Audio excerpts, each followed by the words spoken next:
What's up, guys? Welcome back to more Reddit stories about entitled people, crazy people, and all that kind of stuff. And as usual, it's time to check out some more Reddit posts. So be sure to share your thoughts about today's stories down in the comments, and we're getting right into it. My parents neglected me my entire life for a reason I didn't know about until just recently. For whatever reason, my parents didn't want me. Once they had my brother, who we'll call Adam, I was pretty much ignored. They didn't abuse me, but I was pretty neglected. Everything was about Adam, and how smart he was, or how athletic he was, or how he was just the best thing since sliced bread.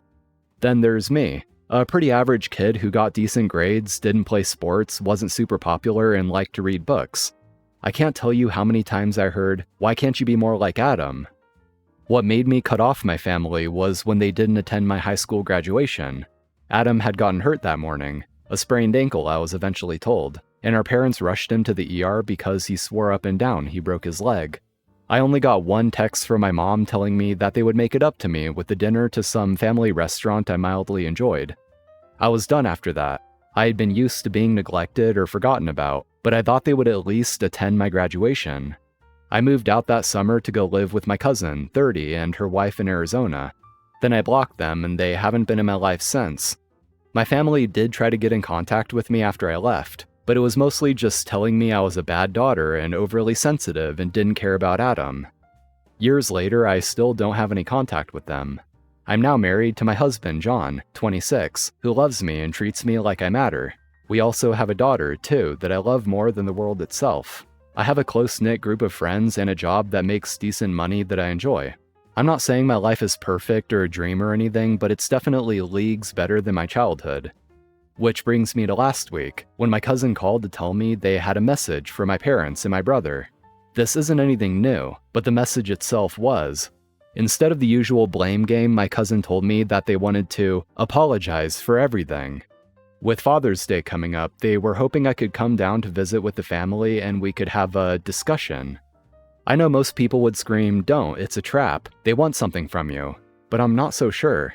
For one thing, none of them have ever reached out to apologize for anything towards me. But I still have connections to my extended family, so I have info about my parents and Adam from them.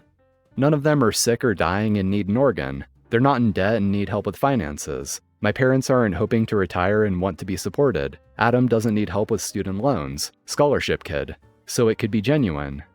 But at the same time, I don't know if I care enough to have a discussion. My life has been great without them, so why do I need them now? I wanted them as a kid, but not anymore. However, John says this could be a genuine olive branch since they never apologize. He might be right. Even if I don't agree to have contact, I might finally get some closure, or at least some answers as to why they didn't want me or why Adam was so much better than me. I was just too curious to not talk to my family. Still, I told my cousin to tell them that I was not meeting them for Father's Day.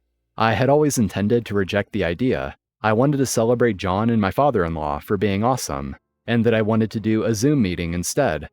I was expecting them to pitch a fit, but they agreed. Yesterday we met on Zoom. I made sure to have the meeting at my cousin's house because my house is my space, and I don't like intruders, whether in person or virtual. John was hiding in the room out of sight, and my daughter was with my cousin's wife. Long story short, my mother is a revolving door, and both my parents are idiots. To make it a longer story, my mother had an affair with my uncle Rick, 60, my dad's older brother, and got caught after she found out she was pregnant. My dad forgave her and agreed to raise me as his as long as they never did a paternity test. Apparently it was easier to act as my father if he didn't have confirmation that I was his brother's child. Spoiler alert, I am not Rick's kid.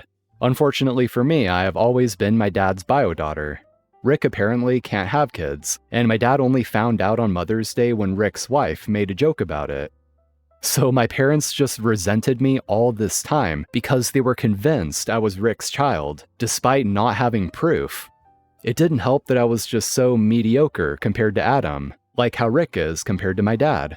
What I mean by that is that my dad works, has a fancy desk job and a titled position, and Rick is just your average truck driver.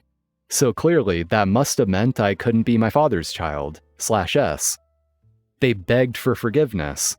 My mom tried to blame my dad for not taking the test. My dad tried to blame it on my mom for being a truck stop for Rick. But they both wanted me to forgive them because they were sick with regret of how they treated me over a misunderstanding. They swore up and down that even if they weren't always there for me, they still loved me and were still my parents, and we can be a real family now that the misunderstanding was finally cleared up. Even Adam was pushing hard for it. In terms of my relationship with my brother, there's not really much to say. He was like a roommate. I was never bullied by him, and he didn't really interact with me, though he definitely reveled in our parents' favoritism. Still, they were all very sorry, but I had to understand why my parents acted like they did. Now everyone wants to make it up to me and be part of my life again and be the best grandparents and uncle they can be to my daughter. I obviously told them no. Anyone with eyes could see they just wanted forgiveness to make themselves feel better. I told them that my life was better without them and I didn't need them anymore. They got mad at that and called me heartless and cruel and a bad daughter for being so unforgiving and for not being more understanding towards them. Because it was just a mistake that I had a crappy childhood and had to play second fiddle to Adam. I just told them to forget I existed and ended the call. Then I burst into tears and my husband had to comfort me. Their insults didn't hurt me, even after all this time of no contact. I'm used to that. But all that time feeling like crap and suicidal and wondering what I did to deserve my mistreatment was just a waste. All because my parents were massive douche canoes with chicken nuggets for brains. I'm glad I didn't waste money to go see them. I'm also glad I heard them out for my own closure. They're trying to aggressively reach out and contact me, even getting other relatives to do so. I've already got a bunch of emails and texts this morning ranging from pleads to just hear them, and insults about being cruel and heartless. I've been ignoring them because I've washed my hands of my family, and will continue to remain in no contact. Yeah, honestly, them reaching out and wanting to make amends after finding out the truth is kinda just a big slap in the face for you. All it does is show how shallow and conditional their love is for you. That it's completely dependent on who your mom slept with to make you. Despite the fact that you're your own person and have no control over who your biological parents are. And you're right, OP, they're only interested in reaching out to you to make themselves feel better. They just want to soothe their own sense of guilt. And you choosing to reject that is honestly the best outcome. Not only for yourself, but now they also have to live with their own guilt and not get the closure that they selfishly want. Random creep has been keeping me from enjoying my hobby out in public. I recently picked up a new hobby of wildlife photography and have been enjoying it a lot. I only get to do it on the weekends due to my work schedule and being a parent to a teen, so the days I get to go are my savior. I like to go to a certain park, sit, enjoy the solitude, and just watch and take pics. A lot of photographers frequent this park and I've spoken with them and everyone is super friendly.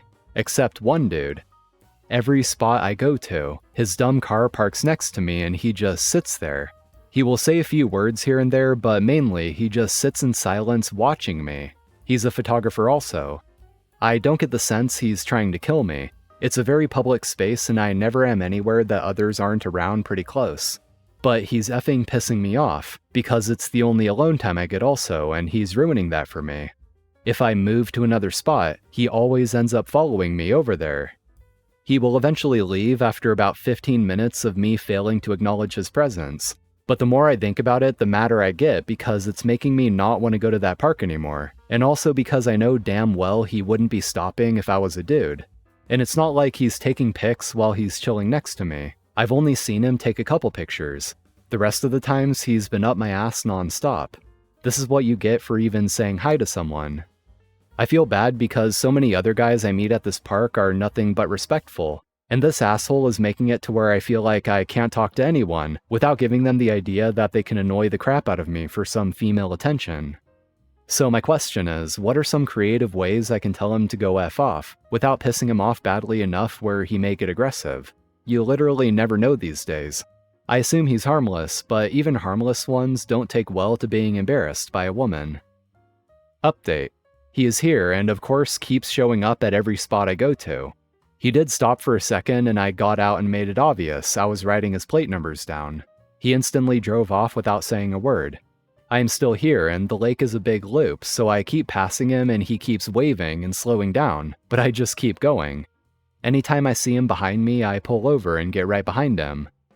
I think he's got the hint I want him to leave me alone because now all of a sudden he's bugging some other photographers. taking pics of what they are taking pics of course. I will be reporting him to the ranger and posting him on the local Facebook page. Thank you all for the invaluable advice. It's really crappy when you think about how many fun activities us women can't participate in because of losers like this. Update 2. I ended up having to delete my entire Facebook account due to this incident. I believe this man saw me in that group, comment frequently, and possibly showed up hoping he'd find me, which he did. I don't know why else he would just instantly start following me around. I just got a really bad vibe about him. When I went back the next day and he was there before I reported, he was purposely parking at the spots in the park that had baby geese, because he knew that's what I was filming. It was sick behavior, and I'm afraid if I go back and see him again, I might do something stupid because I'm so mad. He took that spot away from me, permanently. I ended up reporting him, and I saw a police officer patrolling the park not long after. Unsure if there is a connection, but I haven't been back to the park. I now have to go to one that's an hour drive, but it's worth it to feel safer. Back to the Facebook account. The other day I commented on a group I'm in regarding a different park 2 hours away. I got an instant message on Facebook from an older man who had a profile pic with his wife in it. I assumed he was referring to a comment I made about the other park, because he opened with, "If you have questions about where to find wildlife, let me know." So I asked him if he knew of any active fox dens. He said yes and told me they were in that same park the stalker was bugging me at. Not the park I was talking about in my comment. He goes, "I'll take you and show you where to find the best birds." I instantly blocked and deleted my entire Facebook page.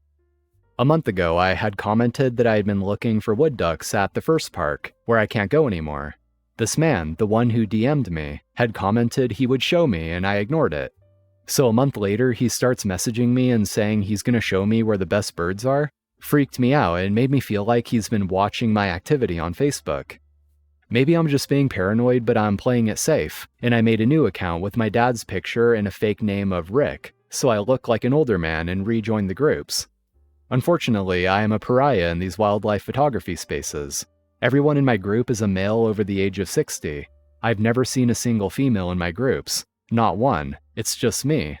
So my comments stick out like a sore thumb, and so does my presence at these spots. I need to figure out a way to keep myself safer. If I have to give up this hobby, it will end me. I love this so much and I'm good at it, and I don't want to be scared out of a space I deserve to be in. I got a foghorn and pepper spray.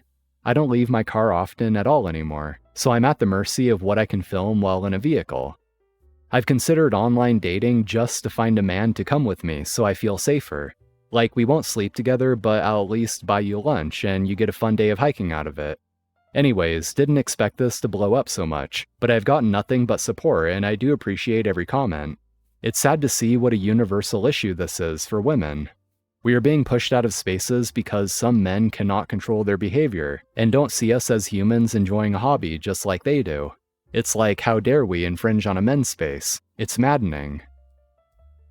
Yeah, that is pretty unfortunate that it just ruins your enjoyment of that public space. You want to enjoy some alone time and solitude, but you just end up getting stalked by this dude.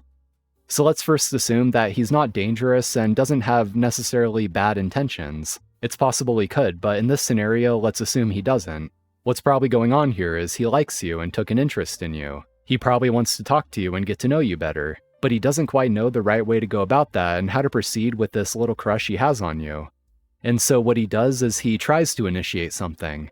Maybe tries to strike up a conversation with you a few times unsuccessfully, and when that doesn't work out, he tries to keep putting himself in situations to do so. Trying to be in the same spots you're gonna be, trying to make eye contact, trying to wave at you. But the issue is, this kind of thing can easily devolve in what you would consider stalking, because it basically is. And I think the more socially inept a guy is, the more they're just completely oblivious. Oblivious as to when they're crossing the line of just trying to talk to a girl to straight up stalking them. Yeah, it's very unfortunate, and I can definitely see how many women can be very creeped out with this kind of behavior, because it is very creepy. Anyway, that's going to be all for today, guys. Thank you for watching, I appreciate it. Be sure to drop a like if you enjoyed, and subscribe to the channel if you haven't already for more Reddit content like this. Take care, friends, and I'll see you next time.